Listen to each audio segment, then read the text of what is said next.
નથી છે.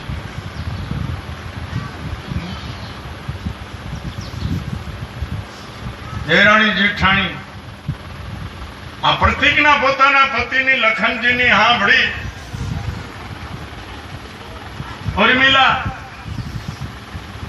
રાજમહેલનો દરવાજાની હાકળ પકડીને ઉભા હતા. અહીંયા મનોમન પ્રતિજ્ઞા કરી લીધી કે મારો પતિ જો આ 14 વર્ષ સુધી જો ખરેખર આરામ ન કરી શકે, ઊંઘી ન શકે, એ તો મારે તો ધરતી માથે નો બેહાય. હું 14 વર્ષ અહીંયા ખડી કરી. આ ભારતની આર્ય સનારીઓ માલીબેન પંડિતને ફલાણું છે, માલીબેન પંડિતને આમ છે, તેમ છે. હું છોડું ઢીકણું ઠીકડા મોટો થઈ ગયો છે. એ આર્ય સનારીઓ તો ખરેખર તપનું એક સક્ષમ મહાન સ્વરૂપ છે.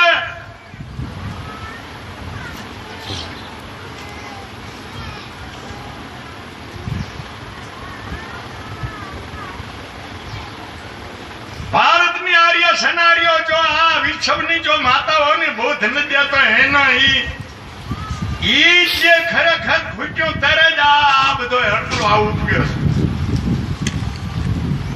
અમારી પરંપરાના વિચારો, અમારી પરંપરાનો તપ, ઈ સમર્પણ, ઈ ત્યાગ,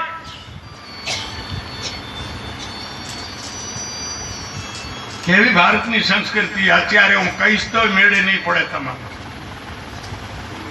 મારા શબ્દો એક સાધુ તરીકેના નહીં લાગે તમને.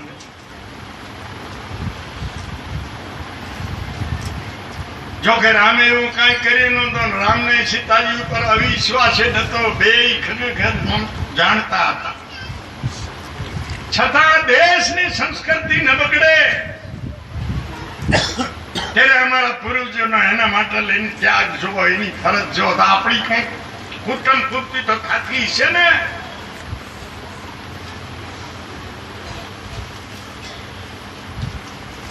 બે રાજ છોડી દીધા. પલંગ નીચો પગ મૂકો તો ખમા ખમા ખમા હજારો દાસીઓ કરતી હોય બાને ખમા ખમા. એને વનવાસીઓ ભેરે રહી અહીંયા બાળકોને જન્મ દેવો પડ્યો. બે રાજનો ત્યાગ કરીને તમે તો તમારા બાપ કે ફરિયાદ કરીને ઓલાને જન્મ દેવડાવો. થોડો વધારે બોલાય છે પણ હું કરું, મારા દેશની સંસ્કૃતિ ખથડા છે એટલે કહું છું. કોઈને જરાય સમર્પણ નથી કરવું, તપ નથી કરવું.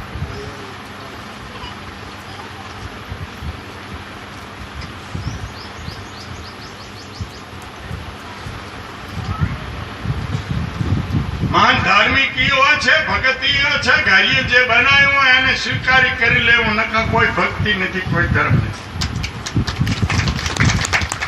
હરિની ઈચ્છામાં ઈચ્છા ભેળવી દેવી એ જ ધર્મ છે, એ જ કલ્યાણનો માર્ગ છે. તમે બધીઓ માતાજીઓ છે. જોકે હું તો બધા મર્યાદાથી પાળતા હોય, મર્યાદા રાખતા હોય, પણ હું કોણ છું થોડુંક અલગ છે. कबीर कबीर क्या करो खोजो आप शरीर 5 इंद्रिय वश करो तो आप साहेब कबीर के तू ज भगवान छो जो 5 इंद्रिय वश करी ले.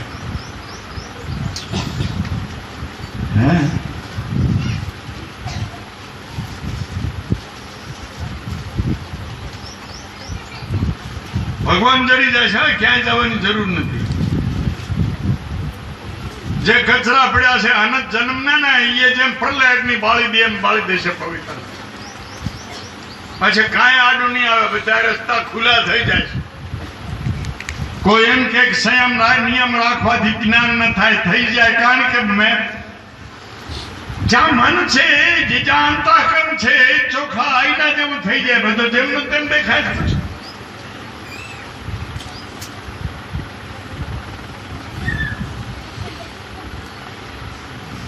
સમર્પણ નથી, ધૈર્ય નથી. માતા બહેનો ની જવાની આયેથી હવે બીજું તો હું એ હું છે. કઈ હદ મર્યાદા ન રહે. હું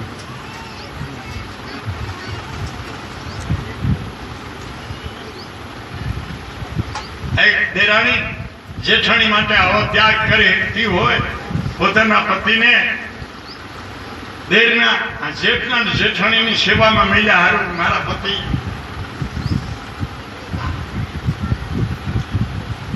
એ આરામ ન કરે હુવે નહીં તો મારા જ બેસાય નહીં ધરતી ઉપર 14 વર્ષ હાંકર ચાલીને ઉભો થયો. બીજી થોડીક કથા છે. કાશ્યામાંથી રામ સીતાજી પહોંચ્યા છે. લખનજી પરિક્રમા કરે છે. કોઈ જાનવર દુશ્મન રાક્ષસ નુકસાન ન પહોંચાડે.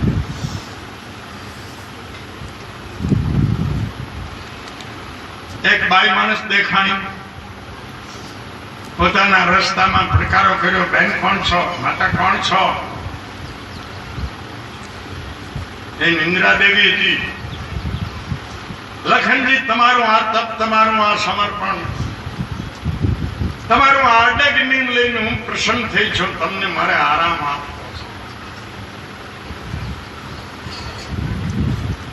કે દેવી તમે તમારી થોડી કેમ સમજણમાં ફરક છે. તમારું ધન્ય છે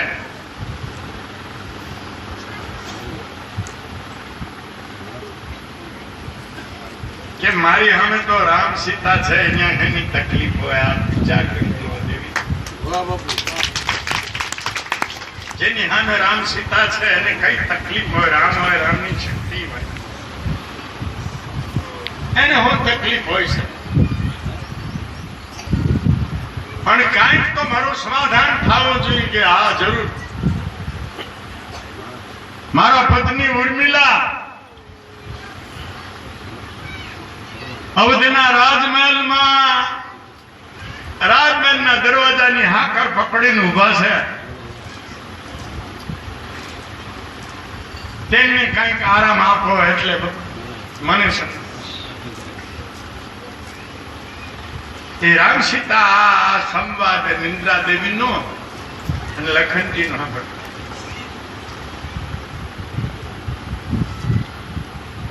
સંતોનું ચિંતન છે. ગયામાં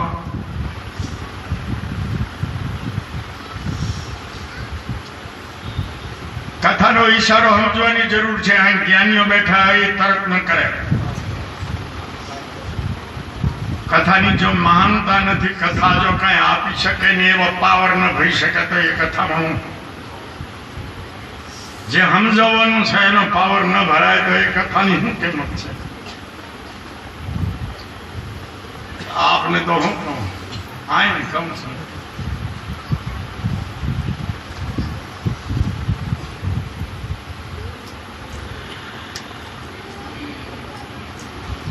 રામ સીતાને દેખી શું છે? મને સપન છે, ઊંઘ આવી ગયો છે. કોઈ ઊંઘ આવતો આ હું હાથમાં ક્યાંક સ્પર્શ કરી દીધો, ચીટોડી ભરી દીધી તો હું જાગો છું. રામ સીતાને આપ તો કે આ ઘટના આ હકીકત બની નિંદ્રા દેવીની, તમારા પતિની. એટલે અમને એમ થયું કે આવું તપ કરનારને અમારા માટે થઈને આવા પતિ પત્ની આ સમર્પણ આ તપ એટલે અમને કે કાંઈક થોડો ઘણો બદલો વાળીએ એવું તમે કાંઈક માગો. અમે માગું છું એ આપી શકશો ખરા? જરૂર આપશો. આપવા છે, આપવા માટે.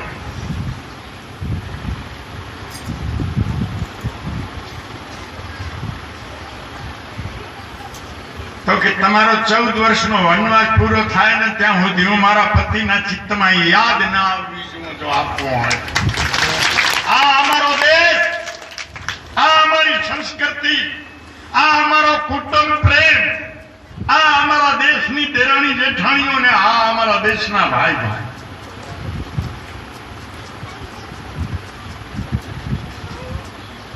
બોલવાનું ઘણું મન થાય છે પણ બચ્ચા અધિકારી નથી એટલે કોઈ બેસ તકલીફ થઈ જાય છે. બોલવાનું ખૂબ મન થાય છે અને આવો મોકો તો બોલવાનો ક્યારેક આવે. બીમાર છું પણ તમારી બધાની કૃપાથી થોડીક હિંમત મળી છે. અરે આટલું નહીં, રામાયણ ને હું સમજી ક્યાં સમજે અમારા દેશમાં રામાયણ ને સમજતા હોય તો આ મોટે ભાગે બધો કચરો જે છે આ થોડી ઘણી ઈર્ષાઓનો થોડા ઘણા બદલા લેવાનો એ બધો શાંત થઈ.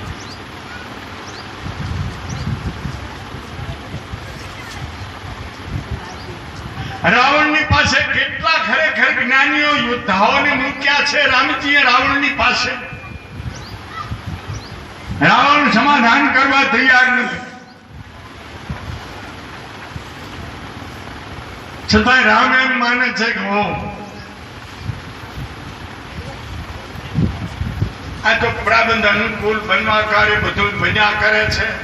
તો એક વ્યક્તિ ના સમજતી હોય તો બીજાને આવું ખરેખર વેરભાવ રખાય નહીં. છેલ્લે એમ કહેવાયું કે હે લંકેશ, બીજું કાંઈ નહીં તો મને સીતા પાછા આપી દે એટલે હું ગયો જઈ. મારે આ કટલે એમને કરવી, મારે આ યુદ્ધ નથી કે આ મારો દેશ દુશ્મનને આપણે માફ કરનાર. પણ અહીંયા મોટે ભાગે છે ને એમાં ભાઈ ભાઈને નહીં કરતા હોય, દુશ્મનને તો હું માફ કરે.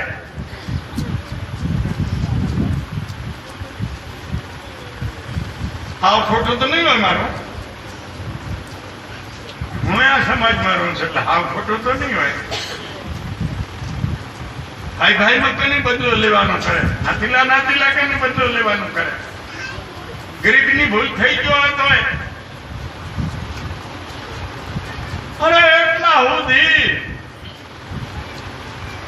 અમારા ગામડામાં માથા ભારી માણસો હોય ને જે એને દવડીની બોતલ નથી દીધો હોય તો ઓલો એનો પેટ છોકરાનો પાડતો હોય એનો દઈને હડો પકડાવે જઈને. અમારા દેશના માણસો નજરે જોયેલી વસ્તુ કહું છું. છોકરા પાલતો હોય એને ભલે એનું ગ્રહ છે એને ભોગવવાનું છે, પણ તને એક બોતલ ના આપી એમ. રામ કહે છે કે મારી પત્ની માથે કલંક ભલે ચડ્યું, મારું ભલે અપમાન થયું, પણ એના જેવો થઈ મારે કટલે એમ કરવી એ તો બરાબર નથી. અમારી રાવણ તો દુશ્મન નું ધ્યાન રાખે છે, દુશ્મન નું ગુરુ નથી કરતી. હે મારા દેશના લોકો,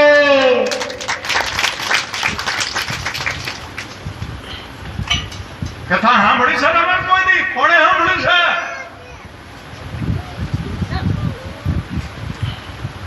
જો કે હું રામાયણ નો વક્તા નથી, માફ રાખું. આ તો મને જોતું હોય ત્યારે કોણ જાણે સંતોની ઈશ્વરની પ્રેરણાથી હામો આવી જાય છે જોતું હોય. હા, વેદાંતમાં કે બોલાવો તો થોડો એને તો હું થોડોક ઠીક હાલી શકું. એ રામાયણ હું ભણેલો નથી, ક્યાંય અપૂર્ણતા રહેતી છે રહી જાતી, કારણ કે હું રામાયણ નો વક્તા નથી.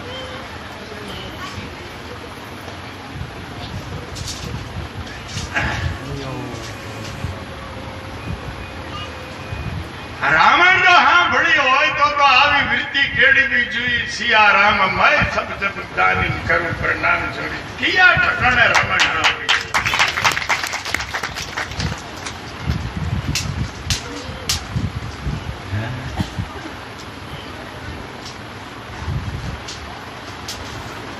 તુલસીનું આ ઘડતર બે પાહાનું છે. એક પાહું આધ્યાત્મિક છે, બીજું વ્યવહારિક છે. ગમે તે વ્યક્તિના માટે પોતાની જગ્યા સંભાળી લે એટલે પ્રભુ પ્રાપ્તિનો અધિકાર.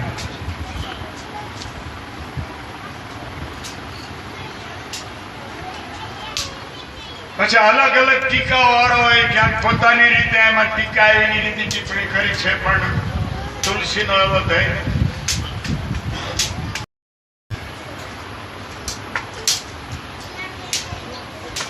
તુલસી કમાલ. તો પ્રિય સ્વપાદનો, આટલી વાત તમારી દયાએ, તમારી ભાવનાઓએ મને હિંમત આપી. વાર વાર શું કહું, મારું શરીર ઘણું બીમાર છે અને મને તો એમ લાગે છે પછી ઈશ્વર ઈચ્છા છે અહીંયા હું કાંઈ મેલી પછી શું થશે એ કહેવા રાજી નથી, મને ખબર નથી પડતી અને એની કોઈ તકલીફ જ્યારે થવું હોય તો થાય. આ પરિસ્થિતિઓને લઈને ક્યારે ભડાકો થઈ જાય છે. હવે આ તમારી સર્વની કૃપા ભાવના અને ઈશ્વરની દયા થઈ જાય તો આપણો પ્રોગ્રામ પૂરો થઈ જાય. છેટવા આ શરીર તો છૂટવાનું છે, એ તો કોઈને આ કે કાલ કે વહેલું પછી અમારા દેહના લોકો કેટલા બધા અજ્ઞાન છે, કેટલા બધા અરસ છે, કેટલા બધા અંધશ્રદ્ધાળા છે. મેં આ ભજન બોલાવવા માટે પ્રોગ્રામ લખ્યો કે અમુક માણસો હું આ ગામમાં બાજુના ગામડામાં ભક્તો કને ફોન કરી દીધા કે બાવાજી સમાધિ લે છે.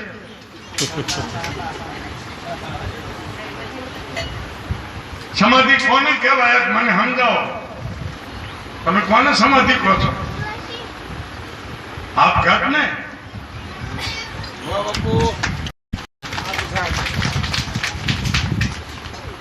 સમાધિ તો જીવતા થઈ ગઈ તો થઈ ગઈ. એને કોઈ હરીની પહેલો મારો જે પોઈન્ટ છે એને બરાબર યાદ કરો, નકર નહીં સમજાય. એ વાત હરી માથે ભક્તોએ છોડી દેવી જોઈએ. હરી કરે એ મંજૂર કરી લેવું છે.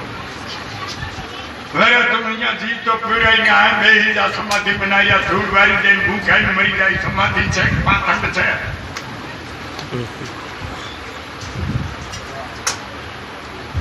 નહીં હું પાખંડ એથી બીજું કોઈ પાખંડ નહીં. આ તો બંધારણમાં કલમ છે. તમે મને પૂરી દો તો તમને જેલમાં પૂરી દો પોલીસ. ત્યારે મારો પત્તો ક્યાં વાંચે? તમે તો છાના બાના રહીને કે બાવાની મહિમા વધે છે. લો ને બાપુ પ્રસિદ્ધ થઈ ગયા. બાપુનો પરસો ઘણા છે, ઘણા કહેતા હોય ફરોડા બાપુને શરીર છૂટી ગયું હમાદી દીધા પછી મને ફરોડ ઢકડે હમાયા. અરે તારે દાખલા કરવા પડે. મૂર્ખના સરદાર કારણ વગર કાર્ય બન્યું ક્યાંથી? હું ઈશ્વર સૃષ્ટિથી નિયમથી વાત કરી રહ્યો છું, ઘરની નહીં.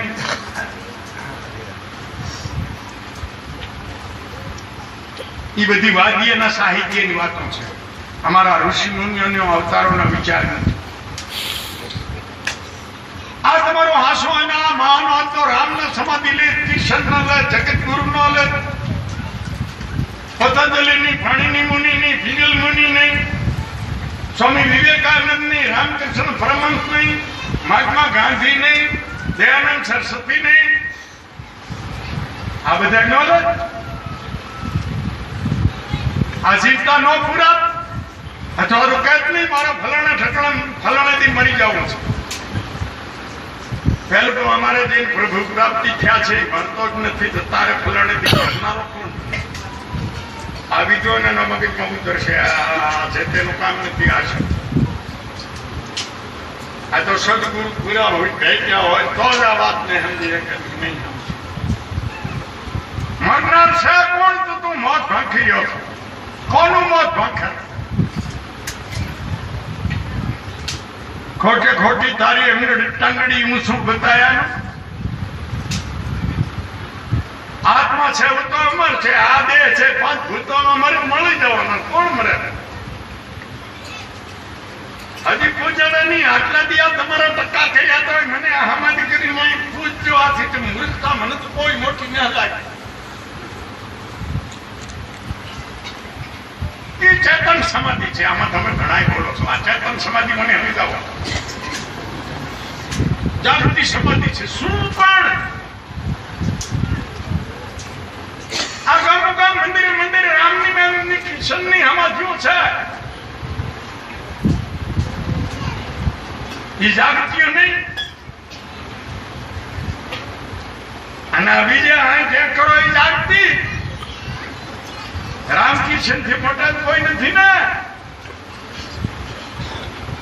એની મૂર્તિ જાગતી નહીં, એની સમાધિ જાગતી નહીં. ના મારા દેશના લોકો ધર્મ એટલો છે, આવશે ને રાડી દેશો તો નહીં તરશે નહીં, રાયભાઈ ભાર ઓછો નહીં થાય,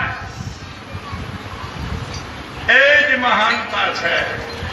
ઈશ્વર જે કાંઈ બનાવે હારો મારો એમાં રાજી રહેતા શીખી જાઓ. સાથી કોઈ મહાનતા નથી. તો એ ગમે એને પત્તા દેવા કે જે કાંઈ છે, મારે એમાંથી જાતું નથી બોલવું, કારણ કે મારો સ્વભાવ ખરાબ છે, હું કડક બહુ બોલી કોકને દુઃખ થઈ જાય. તો પ્રિય શ્રોતાજનો, ખૂબ શાંતિથી સાંભળ્યું એના માટે બધાને ધન્યવાદ. આવા હરિના કાર્યમાં આવી અને બધા દર્શન દઈને આપનો સાથ સહકાર, આપનો લાગણી જેની બધે ખરેખર દર્શાવી છે, એના માટે સર્વને ધન્યવાદ. પરમાત્મા સદબુદ્ધિ આપે, અને સદબુદ્ધિ એ જ પૈસાવાળા તમે થાઓ નહીં. તમે તમારા ધર્મને સમજવા માંડો અને પવિત્રતામાં વધારે ભાગ અને પવિત્રતાની સાધના કરો, પરોપકારની સાધના કરો.